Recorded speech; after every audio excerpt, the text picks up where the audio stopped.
প্রিয় শিক্ষার্থীবৃন্দ, আসসালামু আলাইকুম। আশা করি সবাই ভালো আছো, সুস্থ আছো। শিক্ষার্থীবৃন্দ, আমাদের আজকে নির্ধারিত ক্লাস নবম দশম শ্রেণীর বাংলা ভাষার ব্যাকরণ।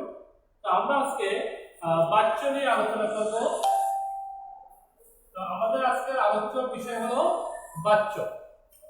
বাচ্য কি? বাচ্য হলো বাক্যের আমাদের আজকের আলোচ্য বিষয় বাচ্য। তো বাচ্য কি? বাচ্য হলো এক কথায় বাক্য। যেমন আমরা এক একটি বাক্য বিভিন্ন রকমের বলতে পারি, বিভিন্ন ভাবে সেটাকে প্রকাশ করতে পারি। তো যেহেতু আমরা একটা কথা বিভিন্ন ভাবে প্রকাশ করতে পারি, সে অনুযায়ী বাক্যের বিভিন্ন ধরনের প্রকাশ ভঙ্গিকে বলা হয় বাচ্য। তো আমরা সংজ্ঞাটা এভাবে সাজাতে পারি যে বাক্যে বিভিন্ন ধরনের প্রকাশ ভঙ্গিকে বলা হয়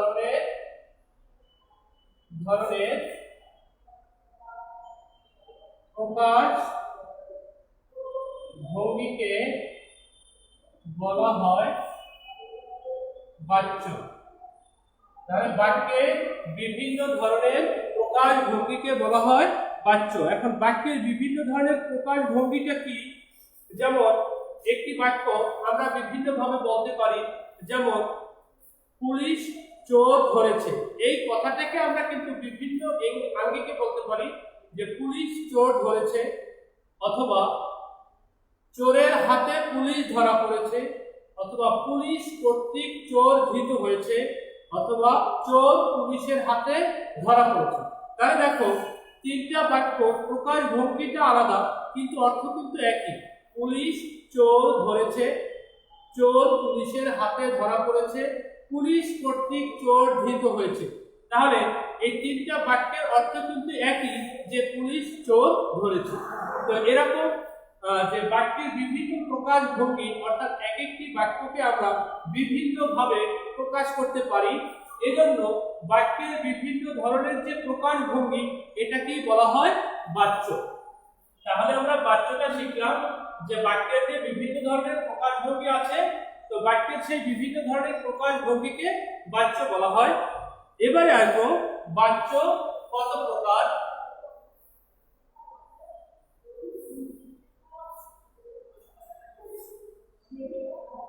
বাচ্য তিন প্রকার। বাচ্য তিন প্রকার। এক, কর্তৃবাচ্য।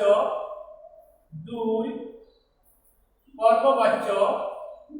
তিন,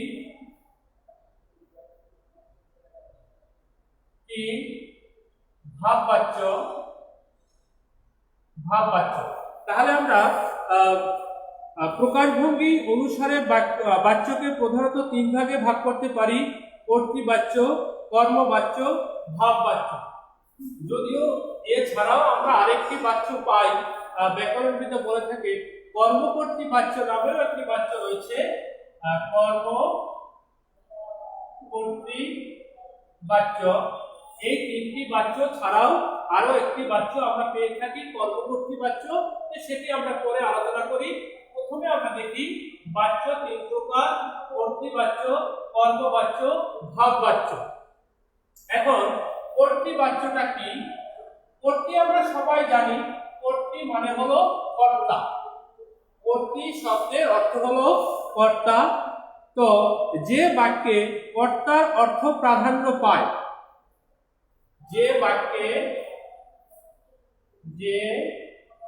বাক্যে কর্তার অর্থ প্রাধান্য পায় এবং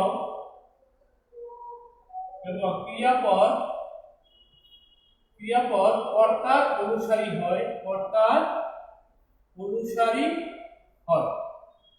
তাহলে দেখো কর্তৃবাচ্যটা কি? কর্তৃবাচ্য হলো যে বাক্যে কর্তার অর্থ প্রাধান্য পায়। লেখাগুলো দেখা যাচ্ছে? আচ্ছা, তো দেখো, যে বাক্যে কর্তার অর্থ প্রাধান্য পায় এবং ক্রিয়াপদ কর্তার অনুসারী হয়। কর্তৃবাচ্য হতে হলে প্রধান শর্ত হলো সেখানে কর্তার অর্থ প্রাধান্য পাবে এবং ক্রিয়াপদ কর্তার অনুসারী হবে। তো আমরা এই অনুযায়ী একটি সংজ্ঞা দিয়ে থাকি যে কর্তৃবাচ্য হলো যেখানে কর্তাই প্রধান, অর্থাৎ কর্তার অর্থ প্রাধান্য পাবে এবং ক্রিয়াপদ যে থাকবে সে ক্রিয়াপদ কর্তার অনুসারী হবে। সে অনুযায়ী আমরা একটি উদাহরণ দেই, যেমন জবায়ে পুস্তক পাঠ করছে। দেখো জবায়ে পুস্তক পাঠ করছে। আচ্ছা আদনান, এখন কি সাউন্ড হয়?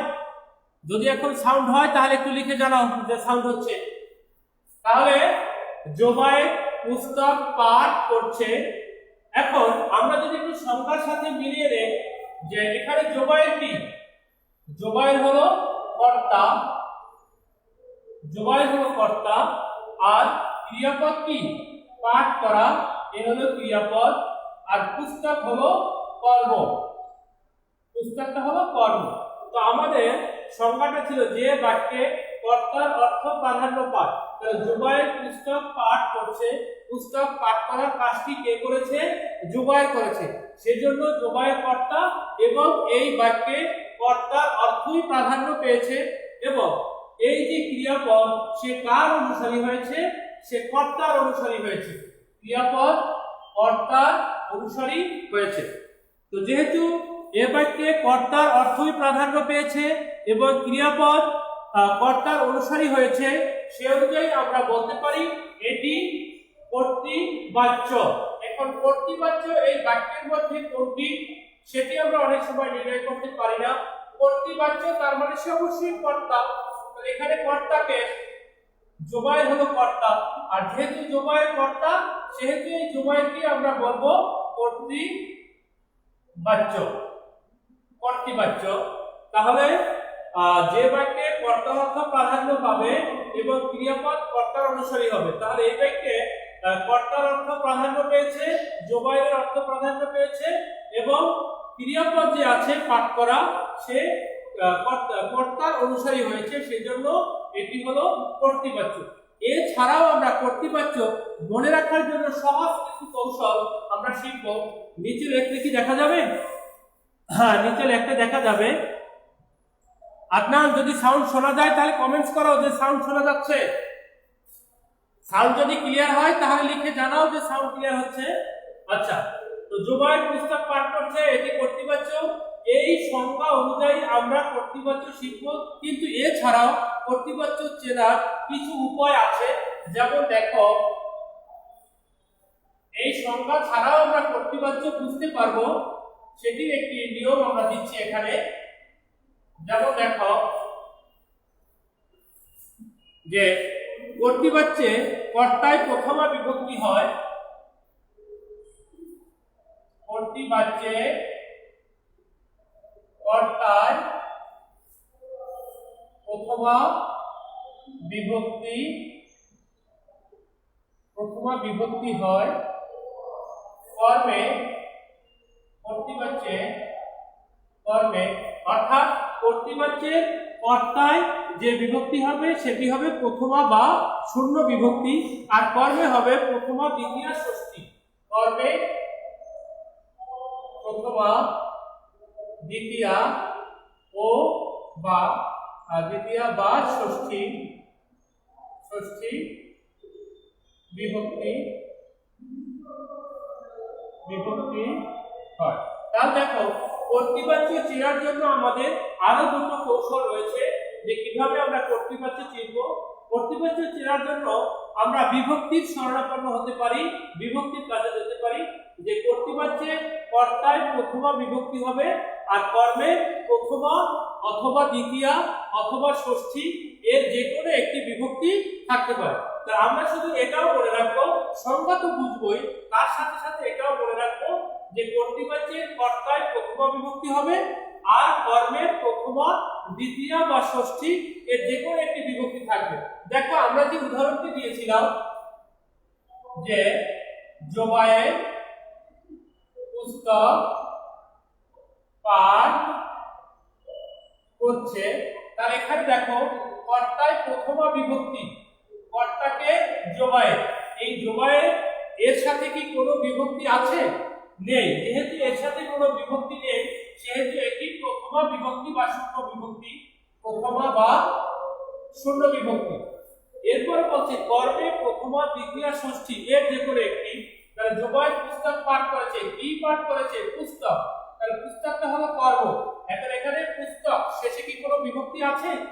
যেহেতু পুস্তকের শেষে কোনো বিভক্তি নাই তাহলে সেটা প্রথমা বা শূন্য বিভক্তি ধরা হয়, প্রথমা বা শূন্য বিভক্তি।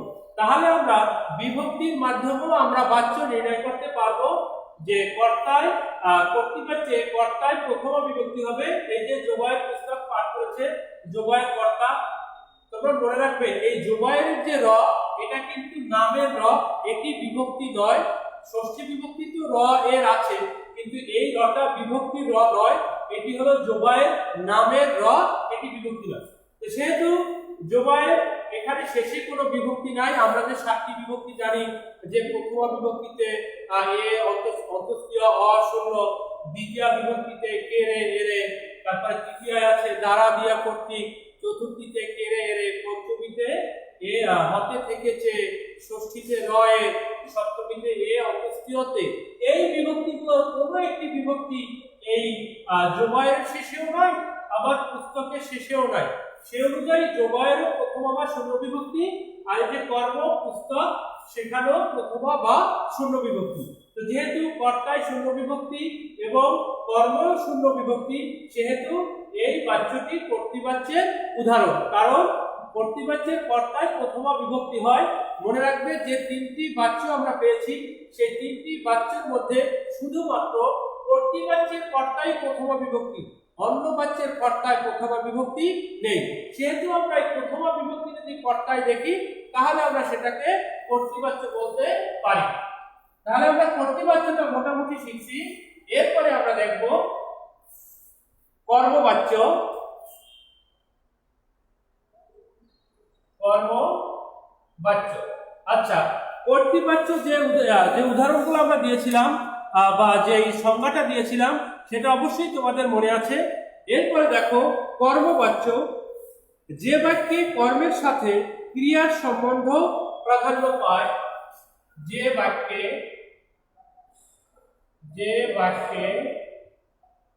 কর্মের সাথে ক্রিয়ার সম্পর্ক প্রাধান্য পায়, যে বাক্যে কর্মের সাথে ক্রিয়ার সম্পর্ক প্রাধান্য পায়। কিন্তু আমরা কিন্তু কর্তৃবাচ্যের সংজ্ঞায় বলেছিলাম যে যেই বাচ্যে ক্রিয়া হবে কর্তার অনুসারী। কর্তৃবাচ্যের সংজ্ঞায় আমরা বলেছিলাম ক্রিয়াপদ হবে কর্তার অনুসারী, কিন্তু কর্মবাচ্যে ক্রিয়াপদ হবে কর্মের অনুসারী। তো যে বাক্যে কর্মের সাথে ক্রিয়ার সম্পর্ক প্রাধান্য পায় এটাকে আমরা এভাবেও লিখতে পারি যে ক্রিয়ার সাথে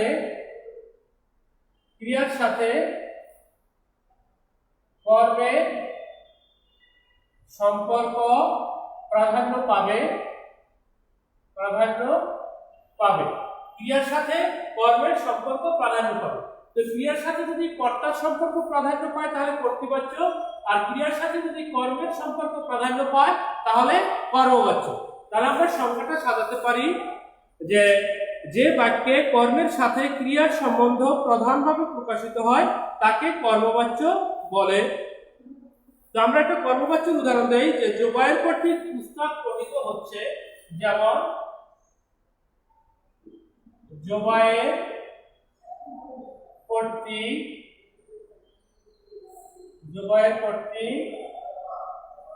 পুস্তক পঠিত হচ্ছে। তাহলে দেখো যোগায়ের কর্তৃক পুস্তক পঠিত হচ্ছে, এখানে এই যে পঠিত হওয়া, এই পঠিত হওয়ার সাথে এটি ক্রিয়াপদ, পঠিত হওয়া হলো ক্রিয়া। এই ক্রিয়ার সাথে সম্পর্কটা বেশি হয়েছে কার? কর্তার, এই কর্মের, এটি হলো কর্ম। যোগায়ের কর্তৃক পুস্তক পঠিত হচ্ছে, তার এখানে ক্রিয়ার সাথে কর্মের সম্পর্কটা বেশি।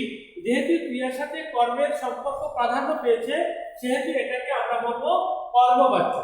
এখন কর্মবাচ্য এই সংজ্ঞার মাধ্যমে আমরা নির্ণয় করতে পারি, এছাড়াও বিভক্তির মাধ্যমেও আমরা কর্মবাচ্য নির্ণয় করতে পারি। দেখো বিভক্তির মাধ্যমে আমরা কিভাবে কর্মবাচ্য নির্ণয় করি। কর্মবাচ্যের কর্তায় তৃতীয় বিভক্তি হবে, কর্মবাচ্যের কর্তায় তৃতীয় বিভক্তি হবে, তৃতীয় বিভক্তি হবে কর্মবাচ্যের কর্মে। দেখো কর্মবাচ্যের কর্তায় হবে তৃতীয় বিভক্তি, কর্তায় কি তৃতীয় বিভক্তি, আর কর্মে হবে প্রথমা বা দ্বিতীয় বিভক্তি, প্রথমা বা দ্বিতীয় বিভক্তি হবে। তাহলে দেখো কর্মবাচ্য বিভক্তির মাধ্যমে কিভাবে আমরা নির্ণয় করব। যেমন কর্মবাচ্যের কর্তায় হবে তৃতীয় বিভক্তি আর কর্মে হবে প্রথমা বা দ্বিতীয় বিভক্তি। তো আমরা যে সংজ্ঞাটা দিয়েছিলাম দেখো যে জবায়ের কর্তৃক পুস্তক পঠিত হচ্ছে। দেখো এখানে আমরা যে সংজ্ঞাটা উদাহরণটা দিয়েছি, জবায়ের কর্তৃক পুস্তক পঠিত হচ্ছে, এখানে জবায়ের হলো কর্তা আর তার সাথে যে বিভক্তিটা আছে কর্তৃক, তাহলে দ্বারা দিয়া কর্তৃক, এটি হলো তৃতীয় বিভক্তি। আমরা বিভক্তির সময় বলেছি না দ্বারা দিয়া কর্তৃক, এগুলো কি তৃতীয় বিভক্তি, সে অনুযায়ী এই কর্তৃক হলো তৃতীয় বিভক্তি। আর পুস্তক পঠিত হচ্ছে, এই পুস্তক হলো কর্ম। এখন দেখো এই পুস্তকের শেষে কি কোনো বিভক্তি আছে? নেই। যেহেতু পুস্তকের শেষে কোনো বিভক্তি নেই সেহেতু পুস্তকে আমরা ধরবো প্রথমা বা শূন্য বিভক্তি। তাহলে দেখো কর্মবাচ্যের কর্তায় থাকবে তৃতীয় বিভক্তি, এখানেও কর্মবাচ্যের কর্তায় তৃতীয় বিভক্তি আছে, আর কর্মে থাকবে প্রথমা বা দ্বিতীয়। ঠিক কর্মে প্রথমা বা দ্বিতীয় এর যে কোনো একটি বিভক্তি রয়েছে। তো কর্তায় তৃতীয় বিভক্তি হবে আর কর্মে প্রথমা বা দ্বিতীয় বিভক্তি হবে, তাহলেই আমরা তাকে কর্মবাচ্য বলতে পারবো। তাহলে আমরা বিভক্তির মাধ্যমেও কর্মবাচ্য নির্ণয় করতে পারি। এরপরে আমরা দেখব ভাববাচ্য।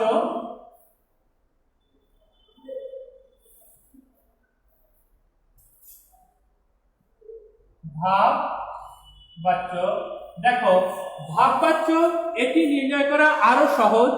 যে ভাববাচ্যে সাধারণত যে বাচ্যে কর্ম থাকে না এবং বাক্যে ক্রিয়ার অর্থে বিশেষভাবে প্রাধান্য হয়, যে বাক্যে কর্ম থাকে না। অর্থাৎ ভাববাচ্যের একটি প্রধান লক্ষণ হলো যে বাচ্যে কর্ম থাকবে না, অর্থাৎ ভাববাচ্যে কর্ম থাকে না। তাহলে যে বাচ্যে কর্ম থাকে না এবং বাক্যে ক্রিয়ার অর্থই বিশেষভাবে ব্যক্ত হয় এবং বাক্যে ক্রিয়ার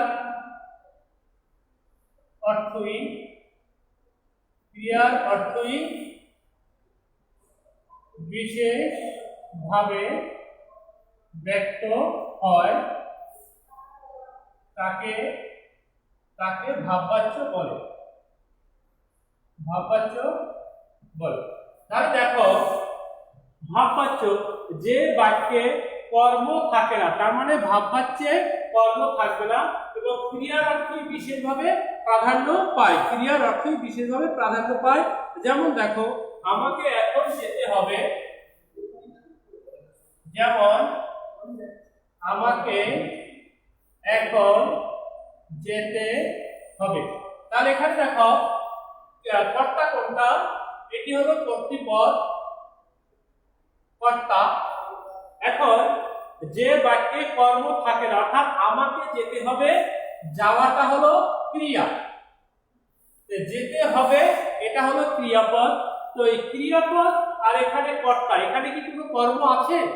নেই, কারণ কর্ম থাকা না থাকার একটা সংজ্ঞা আছে, আমরা সেটা দিয়েও নির্ণয় করতে পারি।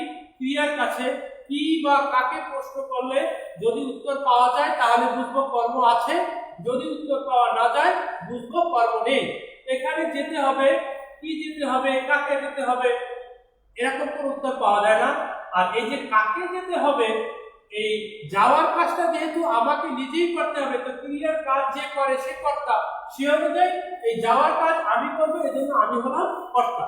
তো এখানে দেখো কর্তা আছে, ক্রিয়া আছে, কর্ম নেই। তো যেহেতু কর্তা আছে, ক্রিয়া আছে কিন্তু কর্ম নেই, সেজন্য এটি ভাব বাচ্য। আরেকটা জিনিস মনে রাখবা যে ভাব বাচ্যের ক্রিয়া সর্বদাই নাম পুরুষের হয়। ভাব বাচ্যের ক্রিয়া সর্বদাই নাম পুরুষের ক্রিয়া হয়,